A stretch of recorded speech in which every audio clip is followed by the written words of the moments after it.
Good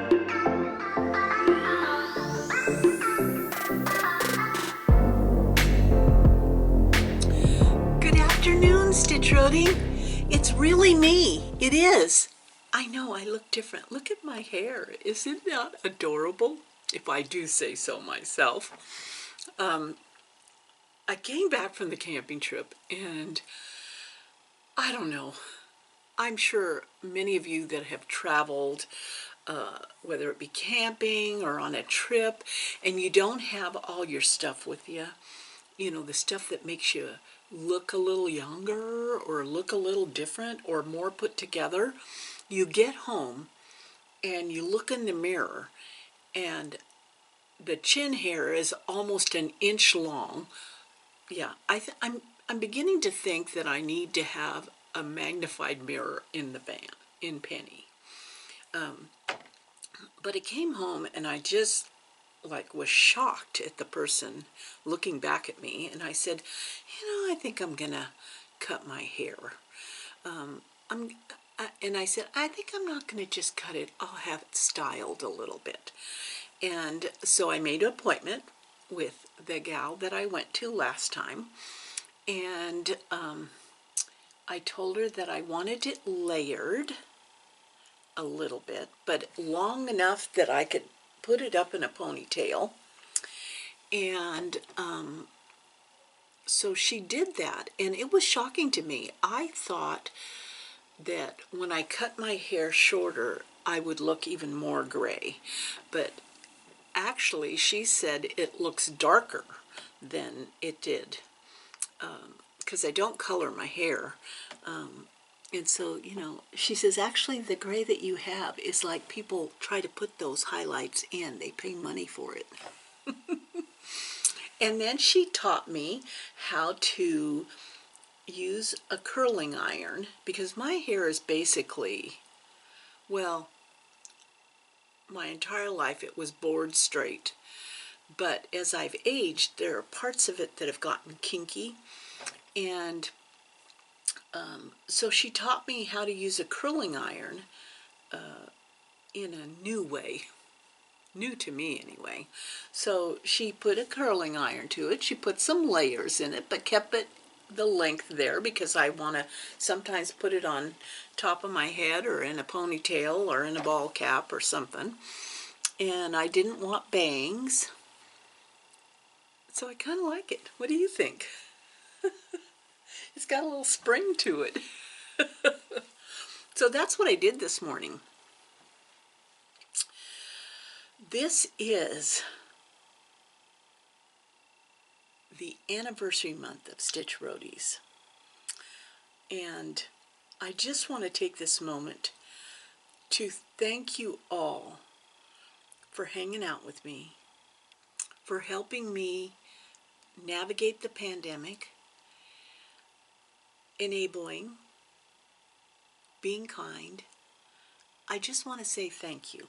And because it is the Stitchroadie Anniversary month, I decided that I'm going to give away a $50 gift card to Acorns and Threads. And so if you would like to possibly be the winner of that gift card, the only thing that I'm asking of you, well, the only 4 things that I'm asking of you, maybe 5 things that I'm asking of you, is to be a subscriber of this channel, Stitchroadies, subscribe to the Acorns and Threads channel and their Instagram feed, and continue to be the awesome, kind group that you all are. That's what I ask. So if you want a chance at the $50 gift card, just put in the comment something about Acorns and Threads. How about that? Yeah, I'm not going to look for a specific word. Just put words of kindness. That would be great. Now, I have the whole pile of giveaways of the charts that Lori sent. And I'm going to have G. He's going to like, what the heck? But, you know, that's his job. I'm going to have him list at the end the name and the winner of each chart. So stay tuned towards the end. And please subscribe. Please subscribe to the channel. That would be so appreciated. So what have I been doing? A little bit of this, a little bit of that. So to go back to the camping trip. On the camping trip, I took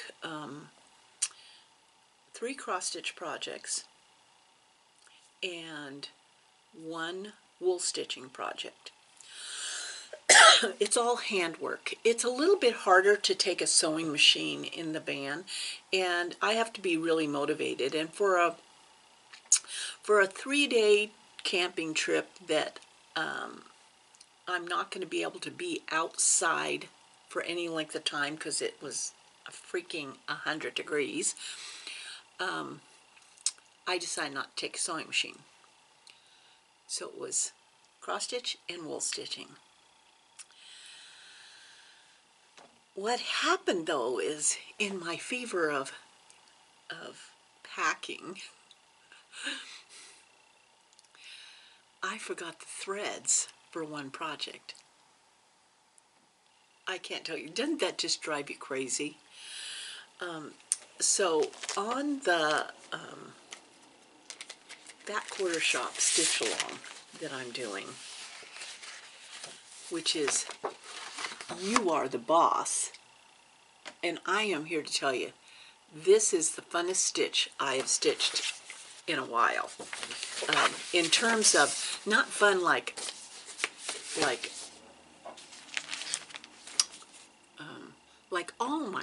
all my stitching is fun, but this is fun in a way of kind of like a no-brainer.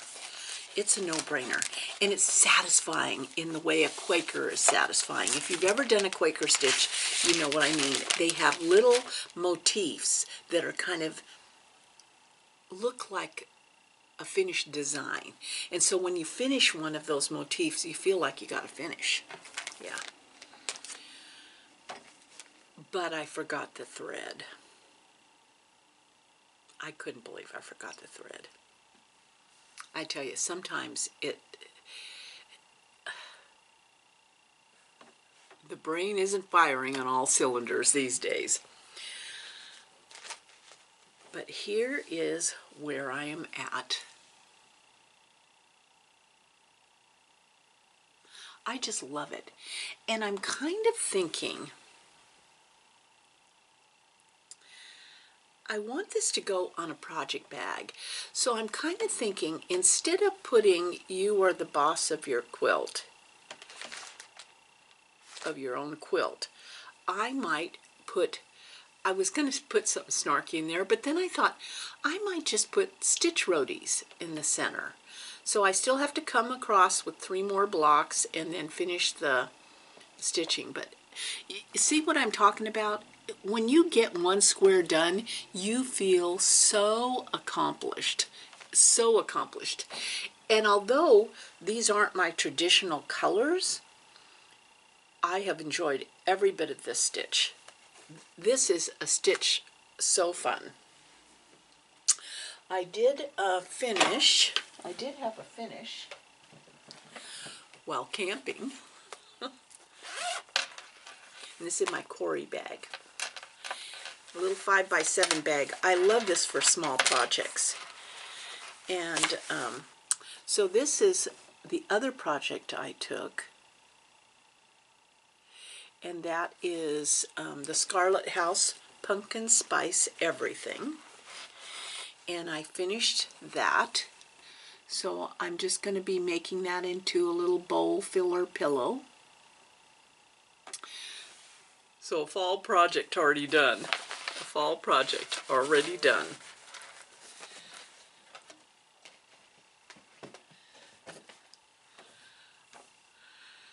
But I did have a moment. And I have to take this back to a childhood story. I just have to take this back to a childhood story. The way I functioned as a child and into adulthood is, if something is scaring the bejeebies out of me, I kind of shut down in terms of acknowledging it. So here's the story. My sister and I, she was 12, I was 9. And our parents were these hard-working people who, my dad always had 2 or 3 jobs. You know, there were many times where I saw my dad never sleep in a bed. He slept in a recliner with headphones on because he was studying for his real estate license while he was working as either a prison guard or a insurance salesman or at Sears and Roebuck's. You know, once he got out of the military, he was like a jack of all trades. So for the first time, my parents are actually going to take a vacation as a couple. And, you know, us kids, my sister and I, we don't know why that decision came around. We don't know what was going on, nothing. We weren't part of that decision. But what we were was 2 kids, 12 and 9, who were left at home. And supposedly my older teenage cousin was supposed to come and either stay with us or check in with us, you know. And from what I remember, you know, when you're talking about, you know, trying to remember what happened, she had a fender bender, never showed up. So my parents, when they got back, oh my God, they were just livid. Because it's not like you had cell phones or anything like that, you know. And you couldn't afford long-distance calls, you know. So they went on this vacation to Las Vegas. And my sister 12, me 9, were at home alone. And we were down at one end of the house in a bedroom, because that's where the only black and white TV we had was in that bedroom. And we were watching some TV show. And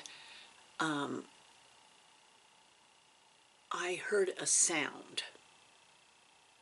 And it sounded like Bob Marley's chain dragging on a wood floor. That's, if you can imagine what that sound was like. So I heard it and I denied it. Because if something scares you, you pretend it doesn't exist. And my sister was intently watching the television and obviously didn't hear it. And then the sound happened again. And she then perked up and said, "What was that?" And I said, "I didn't hear anything." I mean, I flat out was in shutdown mode. It was not happening. And I said, "I didn't hear anything." And so then we continue watching the TV, and then the sound happens again. And she goes, "What is that?" That was something. And I said, "I don't know. I don't know what it was." And so then we go open the door, and we're hanging on to each other, and we're walking down the hallway. It's dark. We're halfway down the hallway, and halfway down the hallway is an entryway that opens to the front door. And at that moment, the sound happened again. And I screamed and ran straight out the front door. It's dead of night. Straight out the front door, all the way out to the street. And I'm standing in the middle of the street, looking back at the house, convinced that my sister had been, some monster got her, you know. And then like 3 or 4 minutes later, she comes stomping out, 12-year-old in charge, you know, stomping out to the front porch, and she yells, "Get back in the house! Come back here in the house!" And I'm like, what was that? You know, and it turned out that when my parents had left, they had left their bedroom window open, and there was a wire hanger, because, you know, there weren't those plastic hangers. It was a wire hanger hanging on their doorknob, and every time the wind blew in their bedroom window, the hanger would swing against the door. I'm here to tell you. But I was in flat-out denial. So you ask, what does this have to do with cross-stitch? Well, I am stitching away on my Maya Angelou stitch that I'm doing for my sister's birthday. And I get this niggling feeling that the fabric isn't big enough.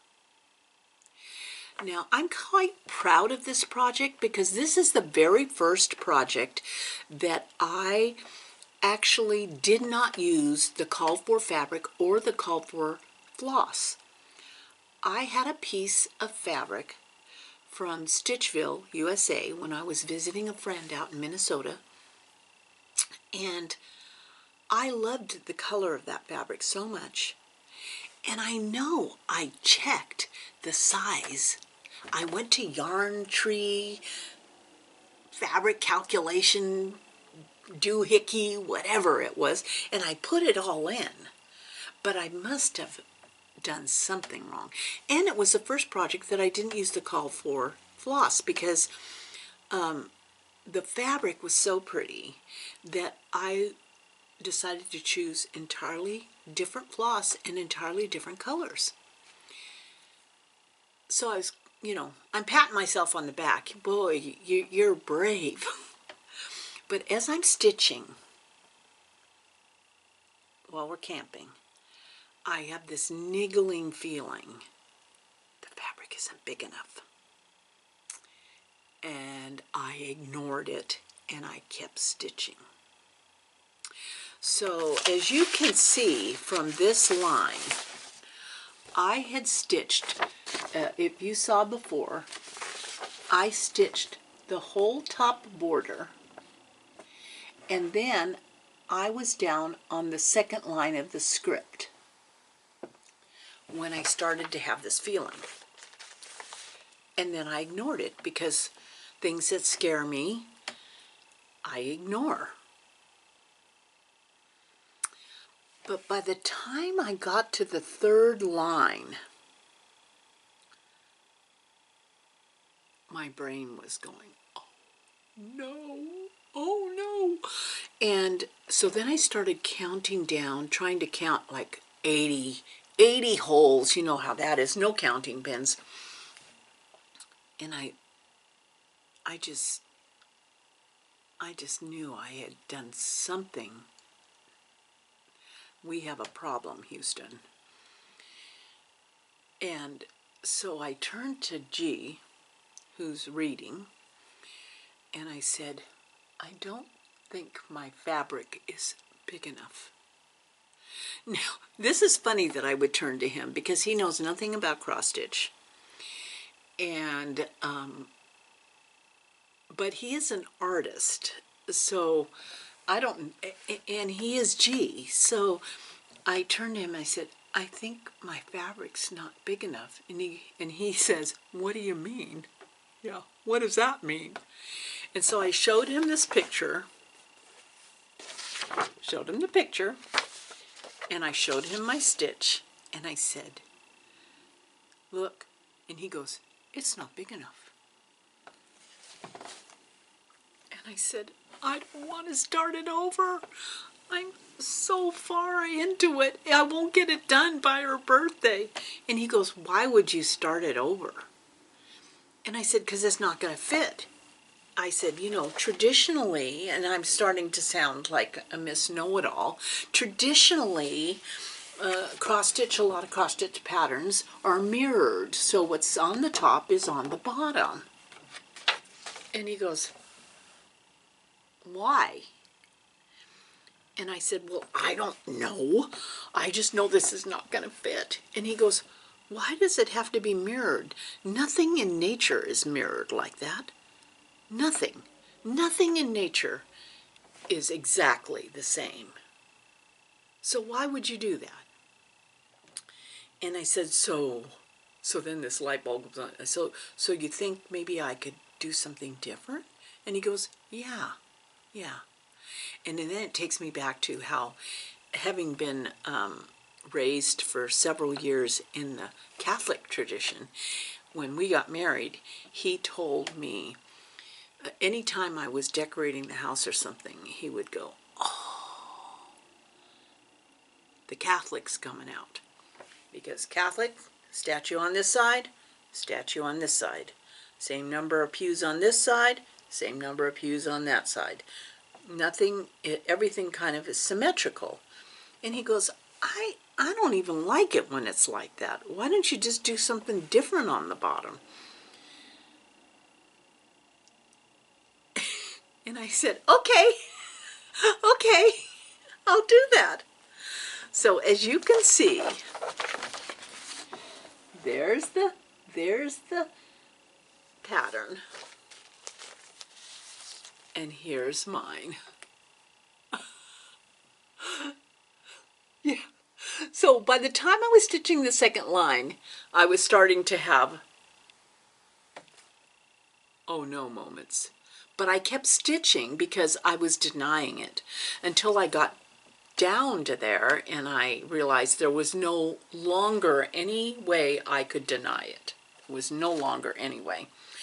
So the next time you see this, I will have had it framed and you'll see what I ended up doing, because I'm not doing it over.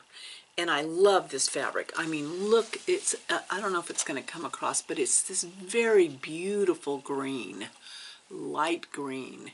And the floss that I chose, so beautiful. So I'm being creative and artistic. Yeah, if I do say so myself. And I do. I also downloaded a new pattern. Now this is a new designer, and I fell in love with her pattern when she showed it to me during the Sisters Quilters Affair. And her name is Kimberly Siders of Daisy Joe Designs, and I'll put the link in the drop-down box for her website. It's on Gumroad. And I started running out of ink, so it doesn't look, it's not this color. It's, yeah, it's not purple. But I just fell in love with it, and I knew I had to do it because we are a big book family. And my parents were book people. You know, we just are a big book family. And it says, each time you open a book and read it, a tree smiles, knowing there's life after death. And then look. I just love this. I love it. So that's going to be this fall start. What else? Anything else? Oh, yes. I've been enjoying, this is the first journal that I got where I've actually kept up a semblance of it, and part of it has to do with the stickers and the stars, and I decided that I'm going to continue on with that. So I got the latest,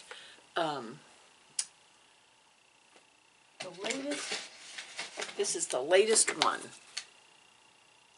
And I'm going to even be more elaborate in it than I was this year. I was just kind of learning this year.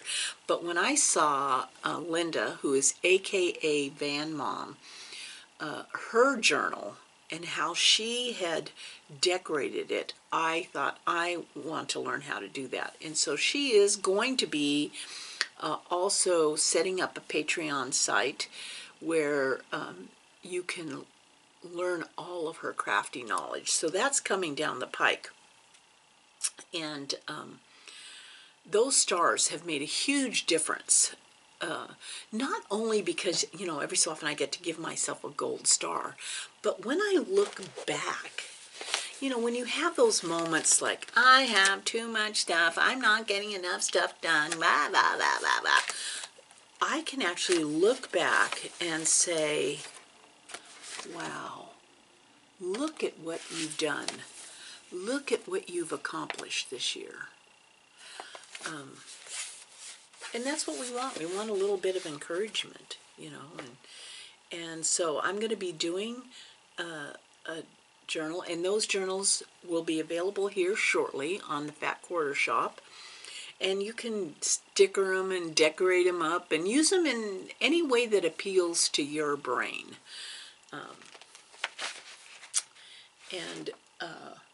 Before the end of the year, we'll be giving one of those journals away, but not this week. I'm just looking around, making sure that I have talked about everything I wanted to talk about.